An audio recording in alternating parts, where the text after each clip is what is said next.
Michael Trent Reznor, musicista, compositore e produttore discografico, fondatore e mente creativa dei Nine Inch Nails, è senza alcun dubbio una delle figure più emblematiche nel mondo della musica moderna.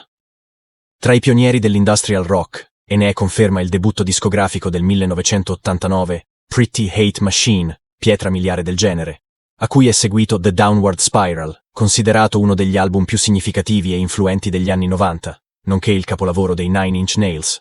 E successivamente lo straordinario doppio LP The Fragile, poi With Teeth, Year Zero e via discorrendo.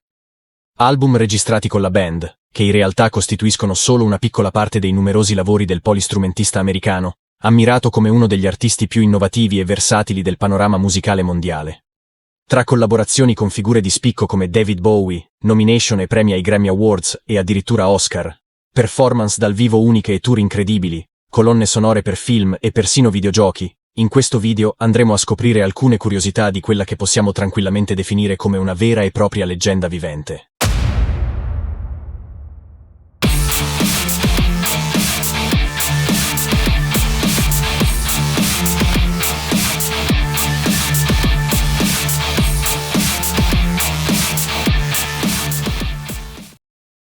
Una delle caratteristiche distintive dei Nine Inch Nails è sempre stata l'intensità e il forte impatto visivo delle loro performance dal vivo. Già agli esordi della loro carriera, quando erano ancora una semplice band di supporto, Reznor e soci riuscivano spesso a rubare la scena agli stessi gruppi headliner, dimostrando un talento e una presenza sul palco straordinari.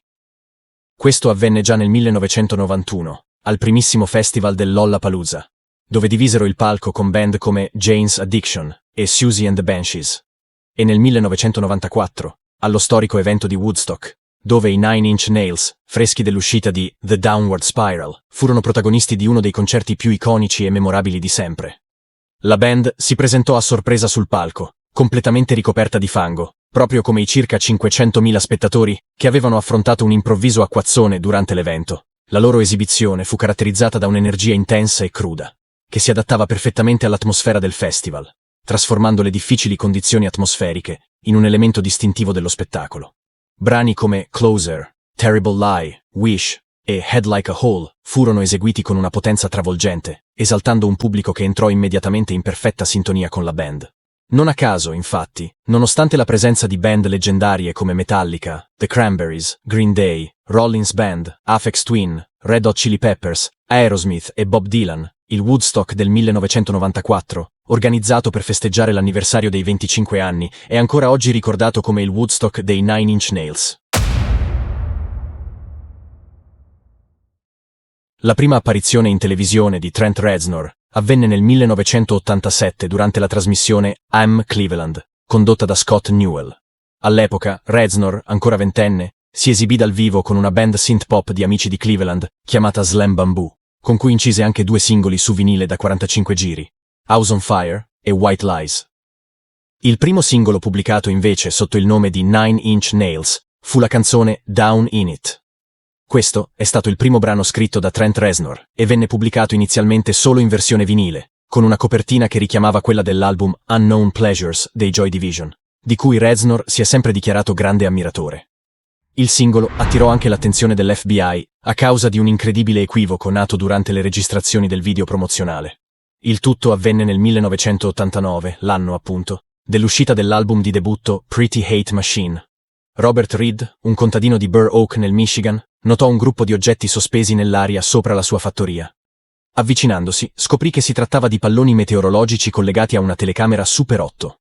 Sospettando che potessero essere un mezzo di sorveglianza utilizzato dalle autorità per monitorare gli agricoltori locali, che in quella zona erano sospettati di coltivare marijuana selvatica, Reed raccolse l'oggetto e lo consegnò subito alla polizia.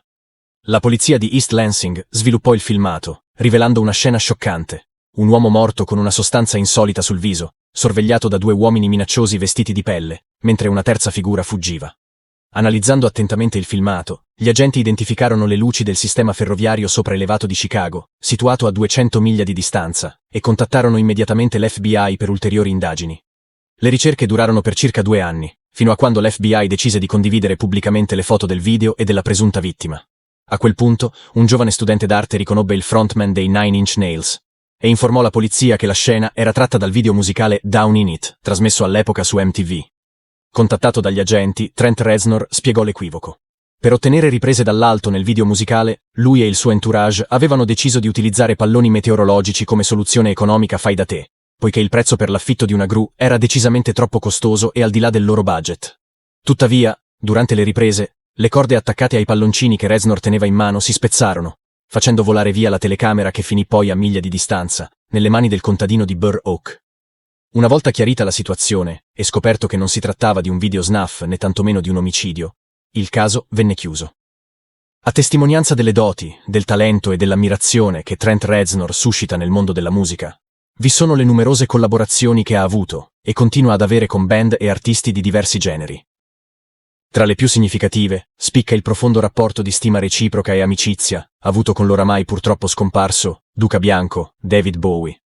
Insieme hanno condiviso tour, palchi e rivisitazioni di canzoni, come I'm Afraid of Americans, scritta da Bowie e Brian Eno, e Hurt, composta da Reznor e reinterpretata da Bowie.